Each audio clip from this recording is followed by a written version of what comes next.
আমাদের হবিগঞ্জের যে হামলাটা, অনেকে বলছে নাসিরউদ্দিন পাটোয়ারি একটু বেশি কথা বলেছে, এই কারণে হামলা করেছে। এবার আপনি একটু যুক্তিতে আসেন। আমরা হবিগঞ্জে দাঁড়িয়ে যখন মানুষ আমাকে বলে যে ওই জিকে গৌসের অনুমতি ছাড়া কেউ একটা জমি কিনতে পারে না, তার অনুমতি ছাড়া কেউ মাদক ব্যবসা করতে পারে না, তার অনুমতি ছাড়া একটা ব্যবসা প্রতিষ্ঠান চলে না, তার লোকগুলোকে টাকা না দিয়ে একজন ঠিকাদার একটা রাস্তার কাজ শুরু করতে পারে না, আমি যদি এই কথা না বলতে পারি তাহলে আমার এই জুলাই অভ্যুত্থান পরবর্তী সময়ে আমার তো বেঁচে থাকার কোনো মানে হয় না। এই কথাগুলো যখন নাসিরউদ্দিন পাটোয়ারি বলল, তাহলে আক্রমণটা যদি শুধু তার উপরে হতো তাও তাদের কথার যৌক্তিকতা থাকতো। কিন্তু আমরা দেখলাম সিলেটে যখন আমরা আমাদের শহীদ পরিবারদের সাথে দেখা করতে গেলাম, আহত যোদ্ধাদের সাথে দেখা করতে গেলাম, সেখানে কিন্তু নাসিরউদ্দিন পাটোয়ারি ছিল না। সেই গাড়িতে আমি ছিলাম, ডক্টর আতিক মুজাহিদ এমপি ছিল, ডক্টর মাহমুদা মিত্র এমপি ছিল।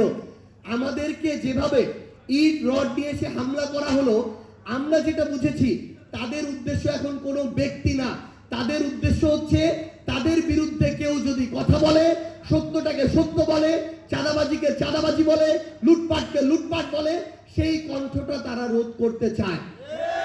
এখন আপনারা শহীদ পরিবার আছেন, জুলাই যোদ্ধা আছেন, আপনারা আমাদেরকে রায় দিন। চাঁদাবাজির বিরুদ্ধে কথা বলা আমরা বন্ধ করে দিব কি দিব না? লুটপাটের বিরুদ্ধে কথা বলা বন্ধ করব কি করব না? মাদকের বিরুদ্ধে কথা বলা বন্ধ করব কি করব না? আপনাদেরকে শুধু আমরা এইটুকু আহ্বান জানিয়ে যাই, আপনারা আপনাদের পক্ষ থেকে বলবেন, জনাব তারেক রহমান, রাজনৈতিক দল বিএনপি, গণভোট যদি অসাংবিধানিক অবৈধ হয়, তারেক রহমান অবৈধ প্রধানমন্ত্রী। জুলাই সনদ যদি অসাংবিধানিক হয়, সালাউদ্দিন আহমেদ অসাংবিধানিক স্বরাষ্ট্রমন্ত্রী। আমার এই গণভোট যদি অবৈধ হয়, বিএনপি সরকার অবৈধ সরকার। আপনাদের এই কণ্ঠটুকু জারি রাখবেন। নতুন করে আওয়ামী লীগের কিছু কণ্ঠকে আমরা দেখতে পাই, বিএনপি আমরা কেন জানি না, সেই কণ্ঠগুলো যারা বিএনপিকেও অবৈধ বলছে, জুলাইকে যারা প্রশ্নবিদ্ধ করছে, নোংরামি করছে। প্রশ্ন করা এক জিনিস, নোংরামি করা আরেক জিনিস। যারা করছে তাদের বিরুদ্ধে বিএনপির কোনো সারা শব্দ নাই। আমাদের জুলাই যোদ্ধারা এখন কথা বলা শুরু করেছে।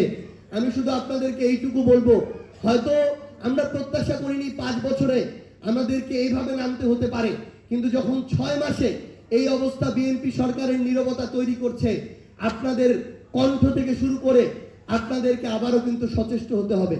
যদি আপনারা হন, আমরা বিশ্বাস করি শুধু বিএনপি না, আগামীতে কোনো দল যদি স্বপ্ন দেখে স্বৈরাচার হওয়ার, কোন দলের ওই স্পর্ধা কোনোদিন হবে না। আপনারা সামনে থাকলে সে স্বৈরাচার হয়ে উঠবে। আপনারা আমাদের জন্য দোয়া করবেন। আপনাদের ওই আস্থার প্রতিদান, আমাদের রাজনৈতিক দলের দরকার নাই, আমাদের ক্ষমতায় যাওয়ার দরকার নাই, কিন্তু আমরা আমাদের শহীদ ভাইদের, আহত যোদ্ধাদের যে আকাঙ্ক্ষা, সেই বাংলাদেশের সাথে মৃত্যুর আগে পর্যন্ত সেই লক্ষ্য থেকে আমরা বিন্দুমাত্র বিচ্যুত হব না ইনশাআল্লাহ। সবাই আমাদের জন্য দোয়া করবেন। ভালো থাকবেন। আসসালামু আলাইকুম ওয়া রাহমাতুল্লাহ।